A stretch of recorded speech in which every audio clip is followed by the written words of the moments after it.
ஒரு நல்ல செய்தியை கொண்டு வந்திருக்கின்றேன். நான் உனக்காக கொடுத்த உன்னுடைய பெயர், புகழ், செல்வம் எல்லாவற்றையும் உன்னுடைய ஏதோ ஒரு செயலால் நீ வீணடித்துக் கொண்டிருக்கின்றாய். அது என்னவென்று தெரியுமா? பதட்டப்படாமல் தைரியமாக கேள். இது உனக்கானது. இது நீ உன்னிடம் வைத்துக் கொள்வதுதான் உனக்கு நல்லது. வீணடித்து விடாதே. ஏனென்றால் உன் துன்பங்கள் முடிய போகும் நேரம் இது. நான் சொல்வதை கேட்டுவிடு. உன்னுடைய துன்பங்கள் எல்லாமே முடிவுறப் போகின்றன. உன் வாழ்க்கையில் ஏற்படும் தீமைகள் எல்லாவற்றிற்கும் யார் காரணம் என்று நினைத்து கொண்டிருக்கின்றாய்? தெரியவில்லையா? அதற்கு எல்லாம் முழு காரணமும் நீ மட்டும்தான். உன் கர்ம வினைகள்தான் காரணம். எல்லாவற்றிற்கும் நீ காரணமாக இருந்து கொண்டு மற்றவர்கள் மீது பழி சுமத்தக்கூடாதல்லவா? எதை நீ விதைக்கின்றாயோ அதையே நீ அறுப்பாய். அதனால்தான் நான் அடிக்கடி கூறுகின்றேன், முடிந்தவரை எல்லோருக்கும் நன்மை செய் என்று. நீ நன்மை செய்தால் நன்மையே விளையும் உனக்கு. நீ பாடுபட்டு சேர்த்த புகழும் தவமும் சத்துருவான உன்னுடைய கோபத்தால் நாசமடைகின்றது. எனவே முடிந்தவரை கோபத்தை மற்றவர்கள் மீது நீ காட்டாதே. உனக்கு அவர்கள் துரோகமே இழைத்தாலும் விட்டுவிடு. அதற்குரிய பலன்களை அவர்கள் நிச்சயம் அனுபவிப்பார்கள். நீ விதைத்தது எப்படி உன்னை வந்து சேருமோ அது போலவே அவர்கள் விதைத்தது அவர்களை போய் நிச்சயம் சேரும். வாழ்வில் நீ படும் துன்பங்களுக்கும் இன்னல்களுக்கும் மற்றொரு காரணம் சுயநலம். உன் மனதில் சுயநலம் இருக்கும் வரை உன்னால் துன்பத்திலிருந்து விலகவே முடியாது, மீண்டு வரவே முடியாது. ஏனென்றால் சுயநலம் உள்ள இடத்தில் என்றும் அமைதி இருக்காது. அமைதி இல்லை என்றால் நிம்மதி இருக்காது. நிம்மதி இல்லை என்றால் சந்தோஷம் இருக்காது. சந்தோஷம் இல்லை என்றால் அந்த வாழ்வு எப்படி இருக்கும் என்று நினைத்துப்பார். அக்கறை இல்லாமல் செய்யும் எந்த பணியும் பயனளிக்காது. அற்பமாக தோன்றும் ஒரு சிறு செயலை கூட நீ ஆர்வமுடன் செய். எனவே செய்யும் செயல் எதுவாக இருந்தாலும் அதில் நாட்டமின்றி செய்யாதே. உனக்கு கஷ்டங்களை தரும் பகைவர்கள் உனக்கு வெளியே இல்லை என் தங்கமே. உனக்கு வெளியில் இல்லாமல் உன்னை சுற்றி உள்ளவர்கள் என்று நினைத்து கொண்டிருக்கின்றாய் அல்லவா? அது மிகவுமே தவறானது. பலவீனமான எண்ணங்களே உன் உண்மையான எதிரி. முதலில் அந்த பலவீனத்தை நீ விட்டுவிடு. உன்னுடைய மனதை நீ ஒருநிலைப்படுத்த கற்றுக்கொண்டால் எதில் ஈடுபட்டாலும் நீ சாதனை படைக்க முடியும். எப்பொழுதும் மனம் தளராமல் நீ இருக்க வேண்டும். நம்பிக்கை இழக்காமல் நீ இருக்க வேண்டும். இறைவனிடம் நம்பிக்கையை தளராமல் வைத்துக்கொள். நான் உன்னோடு தான் இருக்கின்றேன், என்றுமே நான் இருப்பேன். ஏனென்றால் நீ என் அருள் எண்ணி என்னிடம் வந்தாயல்லவா? அன்று முதலே என்னுடைய அருளையும் ஆசீர்வாதத்தையும் நான் உனக்கு கொடுத்து விட்டேன். நமது எண்ணம்தான் நமக்கு முதல் பயமே. என்ன நடக்குமோ என்று பயப்படுவதை விட நடப்பது நடக்கட்டும், எனக்கு கடவுள் துணை இருக்கிறார் என்று தைரியத்தோடு இருந்தால் நடப்பது அனைத்துமே எப்போதும் நல்லதாகவே நடக்கும். அதுபோல நான் உனக்கு துணை இருக்கிறேன். உனக்கு செய்ய வேண்டியது எல்லாவற்றையும் நானே செய்து தருகிறேன். கவலைப்படாமல் சந்தோஷமாக ஒவ்வொரு நாளையும் நீ தொடங்கிப்பார். ஒவ்வொரு நாளையும் நீ முயற்சி செய்து முன்னேறிப்பார். நிச்சயம் உன் வாழ்வில் நல்லது நடந்து கொண்டே இருக்கும். உன்னுடைய பல நாள் பிரச்சனைக்கு ஒரு தீர்வு கேட்டாய் அல்லவா? அதற்கான சிறிய எளிய பரிகாரத்தை நான் உனக்கு இப்போது சொல்லப் போகிறேன். அந்த எளிய பரிகாரமானது உன் வீட்டில் நீ தினமும் செய்ய வேண்டும். அப்படி செய்வதால் உன்னுடைய எல்லா பிரச்சனையும் தீர்வது கண்டிப்பாக நடக்கும்.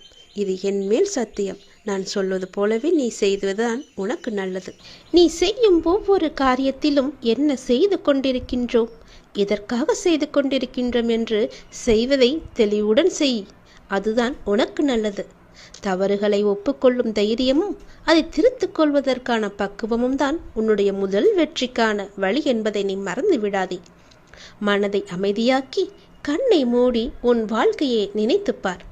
சிறிது நேரம் அதற்காக ஒதுக்கு. இங்கு யாருக்கும் யாரும் யாதுமே நிரந்தரமில்லை. அதை நீ மறந்து விடாதே. ஒரு நாள் எல்லாமே வெற்றிடமாகத்தான் இருக்கப் போகிறது. அப்படி இருக்கையில் ஏன் நீ இதற்கு போய் உன் மனதை போட்டு குழப்பிக் கொண்டிருக்கின்றாய்? ஏன் எந்த நேரமும் அது கிடைக்கவில்லையே, இது எனக்கு நடக்கவில்லையே என்று புலம்பி தவித்துக் கொண்டிருக்கின்றாய்? உனக்கு எது வேண்டுமோ, எந்த லட்சியத்தை நீ அடைய நினைக்கின்றாயோ அதை மனதில் கொண்டு செயல்படு. தினமும் விளக்கேற்றி, அதிகாலையில் விளக்கேற்றி உனக்கு வேண்டியதை அந்த இறைவனிடம் சொல். நிச்சயம் அதற்கான பலன் கண்டிப்பாகவே உன் கைகூடி வரும். ஒரு நாள் கண்டிப்பாக அது உன்னை வந்து சேரும். அதுவரை எதற்கும் மனதில் கஷ்டப்பட்டு கொண்டே இருக்காதே. சொல்வது உனக்கு புரிகிறதா?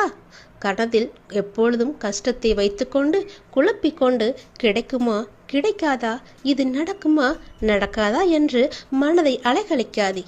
உன்னுடைய மனதை எப்பொழுதும் தெய்வீக சூழலில் வைத்துக்கொள், மகிழ்ச்சியான சூழலில் வைத்துக்கொள்.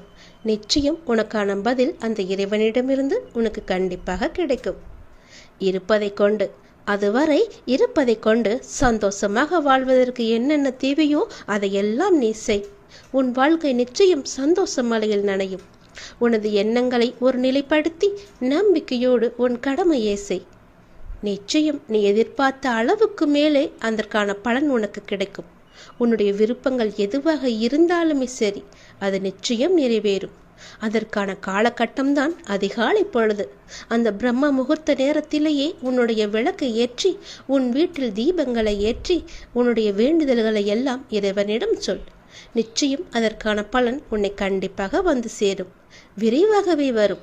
அந்த காலம் வெகு தூரத்தில் கிடையாது, சீக்கிரமாகவே வரும். நீ உன்னுடைய ஆற்றலையும் திறமையையும் வளர்த்து கொண்டால் இந்த உலகம் நிச்சயம் உன்னை தேடி வரும். கலங்காதே. உன்னுடைய கவலைகளை, துக்கங்களை, அவமானங்களை, தோல்விகளை முழுவதுமாகவே துடைத்தெறிந்துவிடு. நமக்கு நிம்மதியையும் சந்தோஷத்தையும் கௌரவத்தையும் தந்தருள்பவர் அந்த இறைவன் தானே. ஒரு நாள் ஒரு முறையாவது இறைவனை கூப்பிடு. என்னை அன்போடு கூப்பிடு. ஒரு முறையாவது அப்பா என்று கூப்பிடு. மனம் முருகி அப்பாவை கூப்பிடு. உங்கள் வாழ்வில் நல்லது நடந்து கொண்டே இருக்கும் எப்பொழுதும். நீ இதை தொடர்ந்து செய்து வந்தால் அதற்கான பலனை நீ கூடிய விரைவாகவே காண்பாய். இது என் மீது சத்தியம் என்று சொல்கிறேன் அல்லவா? அது எப்படி உனக்கு நடக்காமல் போகும்? என் மீது நம்பிக்கை கொண்டு திடமான மனதோடு இந்த பரிகாரத்தை நீ செய்து கொண்டே வா. உன் வாழ்வில் நல்லது நடந்து கொண்டே இருக்கும் எப்போதுமே. இரவு பொழுதில் யாரையும் நான் பார்க்க வரமாட்டேன்.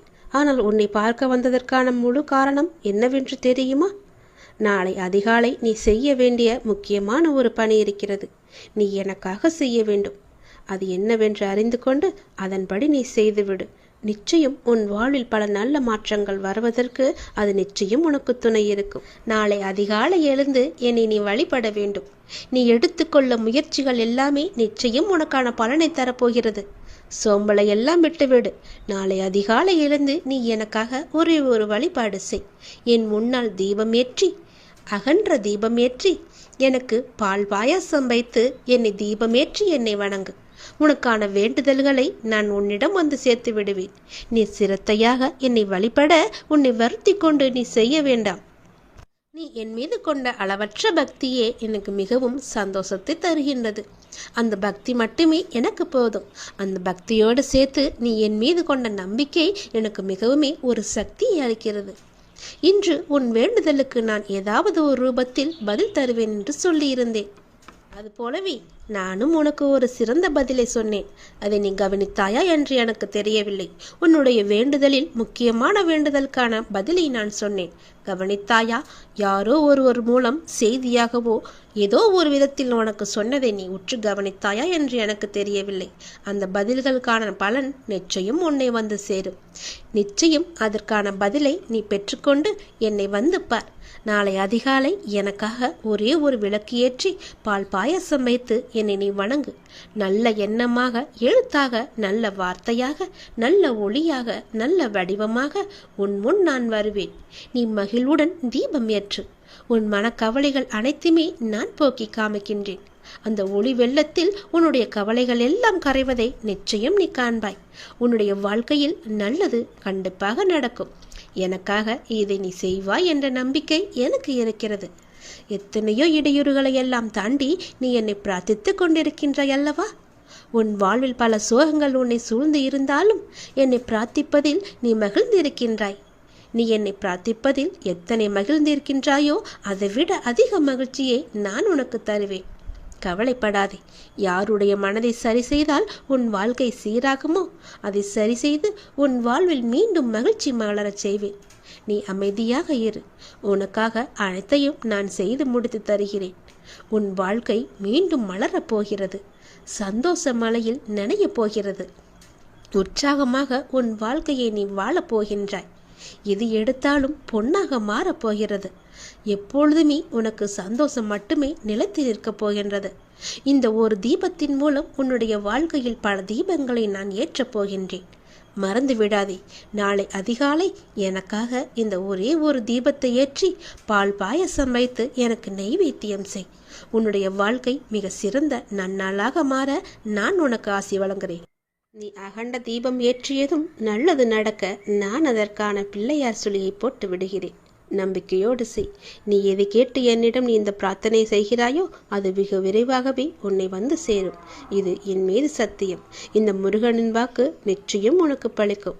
ஓம் சரவண பவ, ஓம் முருகா போற்றி, ஓம் சரவண பவ என்ற மந்திரத்தை சொல்லிவா. என்னுடைய இந்த சேவல் கொடியை நீ தொட்டுப்பார். உன் வாழ்க்கையில் அதிர்ஷ்டமும் வெற்றியும் இணைந்து வரப்போகிறது. அதை உனக்கு விரைவாகவே கொடுக்கப் போகிறேன். அதற்கான முதல் ஏற்பாடாய் இந்த சேவல் கொடியை தொட்டு என்னுடைய ஆசையை நீ பெற்றுக்கொள். உடனே தொட்டுவிடு. உனக்கு செல்வம் மிகுந்து வரப்போகிறது. அதிர்ஷ்ட காற்று உன் பக்கம் வீசப்போகிறது. ஓம் சரவண பவ என்று சொல்லி இந்த சேவல் கொடியை தொட்டுப்பார். நல்லது நடக்கும். உன்னுடைய மனம் சில நேரம் உன்னிடம் என்ன செய்து என்ன ஆகப் போகிறது என்ற மாயை வலையை காண்பித்து உன்னை சோம்பலில் ஆழ்த்தி கொண்டிருக்கின்றது. ஆனால் பிறப்பு விதிப்படி கர்ம வினையை தீர்க்க நீ செயல்பட வேண்டும். அப்போதுதான் கர்ம வினை எல்லாம் தீரும். கொஞ்சம் கொஞ்சமாகவது நீ கழித்தால் மட்டுமே உன் வாழ்க்கை மிகவும் நன்றாக இருக்கும். சோகமாக மூளையில் அமர்ந்து விடுவது வினையை தீர்க்காமல் அப்படியே வைத்திருக்கும். அதனால் முழு முயற்சியுடன் நீ இறங்கி அந்த கர்ம வினையை நீ முழுவதுமாக அடித்து விரட்டு. உனக்கு விதிக்கப்பட்ட கடமைகளை நீ செய்துதான் ஆக வேண்டும். நான் இருக்கின்றேன், உனக்கு சக்தி தருகின்றேன். வெயிலுக்கு நிழல் போல அவ்வப்போது இன்பம் தந்து வினை தீர்க்க நான் செய்கிறேன். அதற்கு பிறகு உனக்கு நன்மையே நடக்கும். பெரும் துன்பங்கள் என்று நினைத்தவைகள் எல்லாம் என்னுடைய அருளால் சுக்குநூறாக போகின்றது. கனவிலும் நினைத்திராத சுப வெற்றிகள், சுப செய்திகள், பல நன்மைகள் எல்லாம் உன்னை வந்து சேரப்போகின்றது. அப்பா, என்னுடைய வாழ்வில் அதிர்ஷ்டம் என்ற ஒன்று உண்டா என்று என்னிடம் நீ பல முறை கேட்டிருந்தாய் அல்லவா? இப்போது உன் வாழ்வில் அதிர்ஷ்ட காற்று வீசப்போகும் நேரம் இது. உன் வாழ்வில் முன்னேற்றத்தின் அறிகுறியாக சில அதிர்ஷ்டம் தரும் நிகழ்வுகள் இப்போது நீ நடப்பதை காணப்போகின்றாய். அதற்கு பிறகுதான் உன்னுடைய வாழ்வில் அடுத்தடுத்து மேன்மை பல உண்டாவதை நீ காண நேரும். நான் சொல்வது எல்லாமே உன்னுடைய வாழ்க்கையில் நடக்கப் போவதை சொல்கிறேன். எதிர்காலத்தை நிர்ணயித்து நான் சொல்கிறேன். அதிர்ஷ்ட காற்று உன் பக்கம் வீசும் நேரம் இது. அதிர்ஷ்டத்துடன் வெற்றியும் சேர்ந்து உன் வாழ்வில் முன்னேற்றம் ஏற்பட போகின்றது. பல நன்மைகள் வந்து சேரப்போகிறது. அதிர்ஷ்டமும் வெற்றியும் உன் வாழ்வில் சேர்ந்துவிட்டால் போதுமே, உன் வாழ்க்கை எப்படி இருக்கும்? சந்தோஷமாக மாறிவிடும் அல்லவா? உனக்கென்று விதிக்கப்பட்டது நிச்சயம் உன்னை வந்து சேரும். அதை நீ புரிந்து கொள். உன் உழைப்பு என்றுமே வீணாகாது. வாழ்வில் லட்சியத்தை அடைய வேண்டும் என்ற எண்ணமும் பொறுப்பும் கண்டிப்பாக இருக்க வேண்டும் உனக்கு. அதே சமயம் எதையும் ஏற்றுக்கொள்ளும் பக்குவமும் அவசியமும் வேண்டும். இந்த வாழ்க்கையே எனக்கு வேண்டாம் என்று சொல்லும் அளவிற்கு அனுதினமும் ஏதாவது ஒரு கஷ்டம் எனக்கு மட்டும் வந்து கொண்டே இருக்கிறது என்று உன்னுடைய புலம்பல்கள் எல்லாம் இப்போது முடிய போகிறது. நான் உனக்கு பல முறை கூறிவிட்டேன், இந்த உலகில் உள்ள அனைவருக்கும் இது போன்ற நிகழ்வுகள் நடந்து கொண்டுதான் இருக்கிறது என்று. உனக்கு பெரிதாக தெரியும் பிரச்சனை பலருக்கு சிறிதாக தெரியும். அதனால் உன்னுடைய பெரும் பிரச்சனை இன்னும் தீரவில்லையே என்று நினைத்து கொண்டிருக்கின்றாய் அல்லவா? அது தீர்ந்து கொண்டுதான் இருக்கிறது. அது முற்றிலுமாக தீர்வதற்கு இன்னும் சிறிது காலம் தேவைப்படும். நிகழ்காலம் உனக்கு கடினமாக இருந்தால் என்னுடைய நாமத்தை நீ ஜபித்து கொண்டே இரு. எதிர்காலம் உனக்கு சுகமாக அமைய நான் உனக்கு ஆசி வழங்குகிறேன்.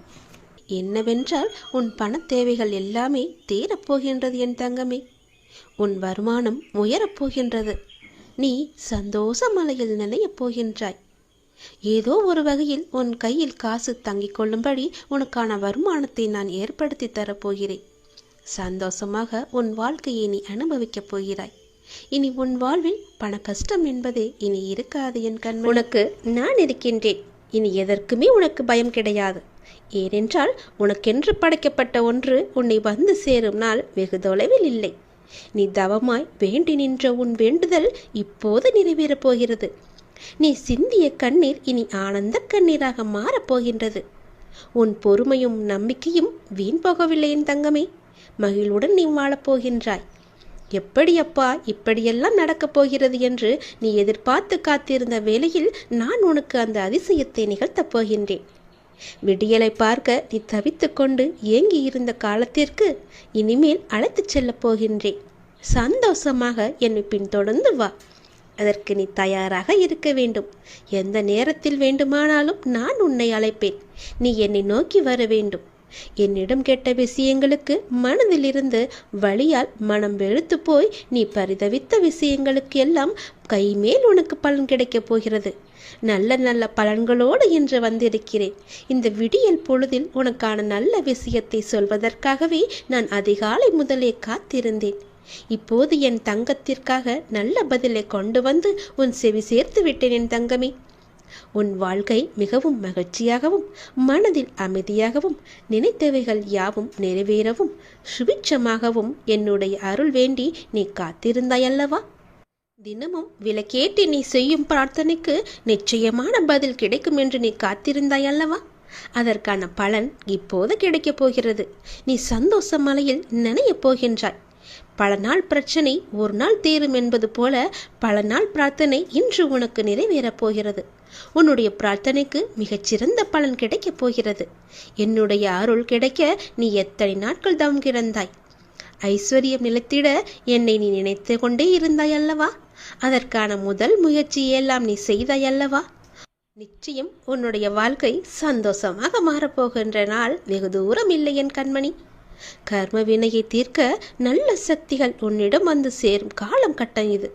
நல்ல ஆற்றல்களை பெற தேவையற்ற சிந்தனைகளை எல்லாம் கட்டுப்படுத்தி உன்னுடைய மனதை ஒருமைப்பட வேண்டியது அவசியமான ஒன்று. இழந்ததை பற்றி சிந்திக்காமல் பெறுவதை பற்றி மட்டுமே சிந்தித்து கொண்டே இரு. வாழ்வில் புதுமையான இறை அனுபவம் உனக்கு கிடைக்கப் போகின்றது. மனதை மகிழ்ச்சியாக வைத்து நல்ல சக்திகளை பெற்று வினைகளை எல்லாவற்றையுமே குறைத்துக்கொள். நீ கிடைக்கும் வாய்ப்புகளை எல்லாம் நீ தவற விட்டு விடாதே. இனிமேல் உனக்கு நல்ல நல்ல வாய்ப்புகள் எல்லாம் உன் வருமானத்திற்காக உன்னை தேடி வரும். அந்த வாய்ப்புகளை எல்லாம் நீ தவற விட்டு விடாதே. ஏதோ ஒரு வகையில் உனக்கு வருமானம் வந்து கொண்டே இருக்கும். உன் பண தேவைகள் எல்லாமே நிறைவேறிக்கொண்டே இருக்கும். உன் பணத்திற்கு நான் பொறுப்பு. இனி உன் வாழ்க்கை சந்தோஷமாகவே அமையும்.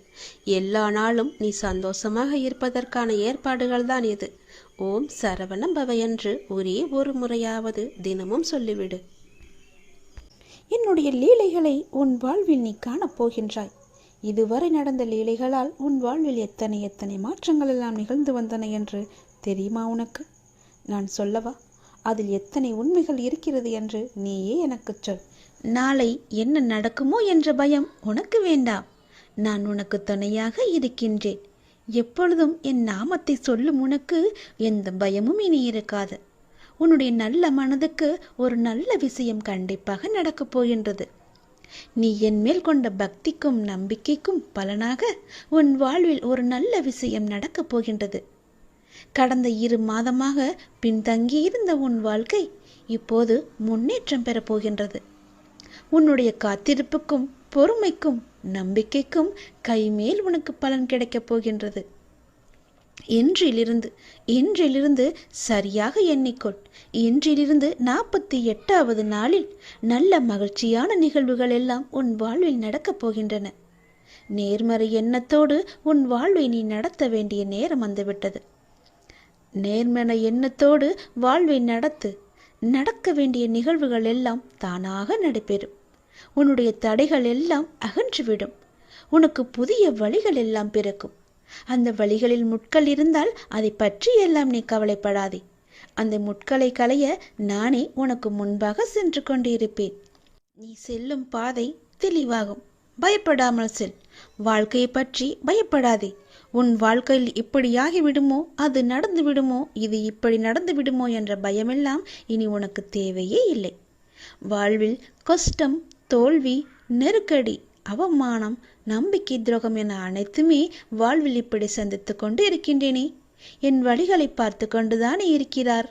என் வலிகளுக்கான ஒரு நல்ல மருந்தை என் அப்பா எனக்கு கொடுக்க மாட்டாரா என்ற உன்னுடைய ஆதங்கம் எனக்கு புரிகின்றது.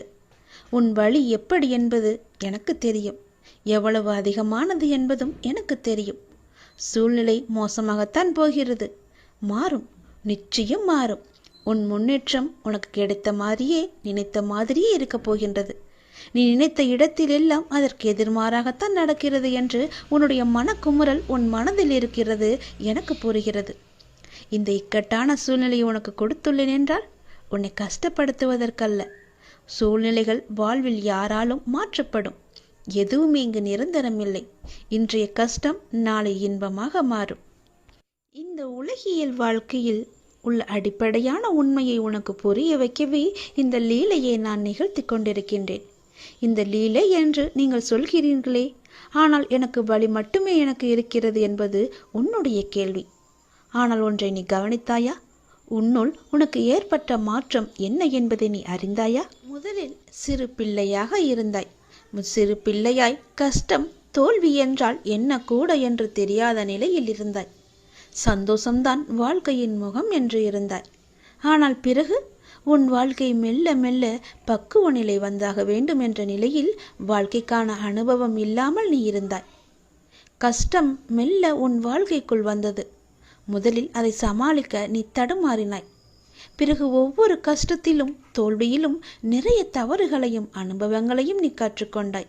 அடுத்தடுத்து கஷ்டம் என அடுத்து வந்தபோது உன் மன வலிமை, நம்பிக்கை, வைராக்கியம், பொறுமை வளர்த்து கொண்டே வந்ததும் வாழ்க்கையில் உண்மை உருவத்தை நீ புரிந்து கொள்ள ஆரம்பித்தாய்.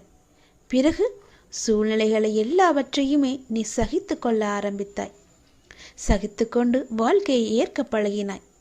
உன் சூழ்நிலை எந்த ஒரு சூழ்நிலை வந்தாலும் மனம் தளராது அதை உனக்கு ஏற்றவாறு நேர்மறையாய் மாற்ற நீ முயற்சிக்க ஆரம்பித்தாய். இப்படி உன்னை சிறு சிறு படிகளாக உன் சின்ன பிள்ளைக்கு நடக்க பழக்க கொடுப்பது போல வாழ்க்கையில் பயணிக்க கற்றுக் கொடுத்து வருகின்றேன் நான். அதை நீ உணர்ந்தாயா? நம்முடைய அப்பா நமக்கு நல்லதுதான் செய்வார், என்ன நடந்தாலும் அவர் நம்முடன் இருப்பார் என மிக பெரிய பொறுப்பை நீ எனக்கு கொடுத்திருக்கின்றாய். அதை நீ மறந்து விட்டாயா? முதல் நாள் என்னை பார்க்க வந்த போதே உன்னுடைய பொறுப்பு எல்லாவற்றையும் தான் நான் உன்னிடமிருந்து வாங்கி கொண்டேனே. அதை நீ மறந்து விட்டாய் என்று நினைக்கின்றேன். அப்படி இருக்கையில் உன்னை எப்படி தனித்து தவிக்க விடுவேன் நான்? உன் கண்ணிற்கு வெகுமதிகள் எப்படி கொடுக்காமல் இருப்பேன் நான்? இந்த இக்கட்டான சூழ்நிலைகள் எல்லாம் நம்மை பக்குவம் அடைவதற்கும் நம்மிடம் உள்ள எதிர்மறையை மாற்றி அமைப்பதற்கும் தான் என்பதை நீ புரிந்து கொண்டாய் அல்லவா? உன் வாழ்வில் இனிமேல் அழகான மலர்களும் வண்ணங்களும் தோன்றப் போகின்றது. உன் பெற்றோர் என்னுடைய பொறுப்பு. அவர்களது பிரச்சனை விரைவாகவே சரி செய்ய அதற்கான வழிகளை நான் அமைத்து கொடுக்கின்றேன். அவர்களின் ஆசீர்வாதங்களுடன் நிம்மதியாக வாழ்வார்கள். நீ என் உயிர் பிள்ளை, நான் உன்னுடைய அப்பா. உலகமே என் பிள்ளையான நீதான் என்று நான் இருக்கின்றேன். உன்னுடன் நான் எப்போதும் இருப்பேன். எல்லா சூழ்நிலைகளிலும் இருப்பேன். உன் முயற்சியில் என்னுடைய பங்கு நிச்சயம் இருக்கும். நல்லது நடக்கும். உனக்கான காலங்களெல்லாம் கனிந்து வந்துவிட்டது. உனக்கான நேரமும் கூடி வந்துவிட்டது. இனி உனக்கு எப்போதும் பயமே கிடையாது. யாமிருக்க பயமே. நான் உன்னோடு இருப்பதால் புயல்கள் உன்னை நோக்கி வராது என்று உத்தரவாதமில்லை. ஆனால் எந்த புயலாலும் உன்னை மூழ்கடிக்க முடியாது என்பதற்கு நான் உத்தரவாதம் அளிக்கின்றேன். சில மாற்றம் உருவாக பல ஏமாற்றங்களை நீ தாங்கிக்கொள். சந்தோஷம் தொடர்ந்து வர பல சங்கடங்களை நீ கடந்து செல். வெற்றி மேல் உனக்கு வெற்றி வர தோல்விகளை நீ கடந்து செல். காலங்கள் கனிந்து வரும் நேரம் வரை நீ பொறுமையாக காத்திருக்க வேண்டும். நான் சொல்வது புரிகிறதா? ஞானத்தை தேடி நீ எங்கும் அலைய வேண்டாம். இது உயர்ந்தது, இது தாழ்ந்தது என்று எந்த கணம் நீங்கள் பிரித்து பார்க்கின்றீர்களோ அந்த கணமே ஞானோயத்துக்கான கதவு முற்றிலும் மூடப்பட்டு விடுகிறது. புனிதம் என்றும் அசிங்கம் என்றும் பாகுபாடும் எதையும் காட்டாதவர்கள்தான் மேன்மையான நிலைக்கு போகின்றார்கள். ஒரு சாது கடை தெரு வழியே நடந்து கொண்டிருந்தார். இறைச்சி விற்கும் கடையில் நின்றிருந்த ஒரு வாடிக்கையாளரின் குரல் சாதுவின் காதில் விழுந்தது. பன்றி இறைச்சி வேண்டும், இருப்பதிலேயே எது முதன்மையான பகுதியோ அங்கே இருந்து வெட்டிக்கொடு என்று கேட்டார். கடைக்காரன் குரல் சொன்னது, அந்த இறைச்சியில் முதன்மையான பகுதி என்று எதுவும் இல்லை. இதை கேட்டதும் சாது ஞானம் அடைந்தார். ஞானம் அடைவதற்கு 2 வழிகள் இருக்கின்றன. ஒன்று, எல்லாமே புனிதம் என்று பார்ப்பது. இரண்டாவதோ எல்லாமே அசிங்கம் என்று பார்ப்பது. இரண்டிலும் பாரபட்சமற்ற தன்மை இருக்கிறது. அதை தெரிந்து கொள். இது உயர்ந்தது, இது தாழ்ந்தது என்று எந்த கணம் நீங்கள் பிரித்து பார்க்கின்றீர்களோ அந்த கணமே ஞானோதயத்துக்கான கதவு முற்றிலும் மூடப்படும் என்பதை நீ உணர்ந்து கொள். பன்றி இறைச்சியில் இந்த பகுதி ருசியாக இருக்கும், இதில் எவ்வளவு ருசி இருக்காது என்று இறைச்சி விற்பவன் பாகுபாடு பார்க்க தயாராக இல்லை. இதை கவனிக்கும் சாதுவுக்கு இந்த பிரபஞ்சத்தில் மேன்மையற்ற அம்சம் என்று எதுவும் இல்லை என்பது சடார் என்று உரைக்கின்றது. பகுதி பகுதியாக பிரிவினை செய்து ஒரு பகுதியை கொண்டாடி கொண்டும் மற்றதை அவதூறு சொல்லிக் கொண்டும் உலகத்தை பார்ப்பதை விடுத்து எல்லாவற்றையும் ஒருமித்த ஒன்றாகவே பார்க்க தொடங்குங்கள். நிச்சயம் ஞானோதயத்துக்கான வழி என்பது உனக்கு விளங்கும். அதற்கான கதவு உனக்காக திறக்கப்படும். நான் சொல்வதை ஏற்க மனமிருந்தால் அதை ஏற்றுக்கொள். இன்பம் துன்பம் என்பது எல்லோருக்கும் வரத்தான் செய்யும். அதை நீ சமமாக ஏற்று வாழ பழகிக்கொண்டால் உன்னுடைய வாழ்க்கை சமமாக இருக்கும். எந்த மேடுபடமும் இல்லாமல் சந்தோஷமாகவே நீ போய்கொண்டே இருக்கலாம். எந்த பெரிய புயலும் உன்னை எதுவும் செய்யாது. எவ்வளவு பெரிய ஆபத்து வந்தாலும் அதிலிருந்து நீ சீக்கிரமாகவே மீண்டு வந்து விடலாம். அதனால் நான் இதற்கு உத்தரவாதம் தருகிறேன். நீ எதையும் மேலாகவும் கீழாகவும் வைத்து பார்க்காதே. எல்லாம் சரிசமமாக எண்ணிப்பார். உனக்கு நடப்பது நன்மையாகவே நடக்கும். சில மாற்றங்கள் உனக்கு தேவை என்று எதிர்பார்த்து காத்திருக்கின்றாய். அதற்கு நீ பல ஏமாற்றங்களை நீ சந்தித்தும் வந்திருக்கின்றாய் அல்லவா? சந்தோஷம் உனக்கு தொடர்ந்து வர வேண்டுமென்றால் உனக்கு வந்த சங்கடங்களை எல்லாம் நீ கடந்து அதன் வழியே நீ வா. வெற்றி மேல் உனக்கு வெற்றி வர வேண்டுமென்றால் பல தோல்விகளை நீ கடந்திருப்பாய் அல்லவா? அது போலவே இதையும் நீ கடந்து வா. காலங்கள் கனிந்து விட்டது, அதுக்கான நேரமும் வந்துவிட்டது. பொறுமையாக இருந்ததற்கான நல்ல பலனை நீ பெறப் போகின்றாய். சந்தோஷமாகவே அதை நீ அனுபவிக்கப் போகின்றாய். நல்லதே நடக்கும் உனக்கு.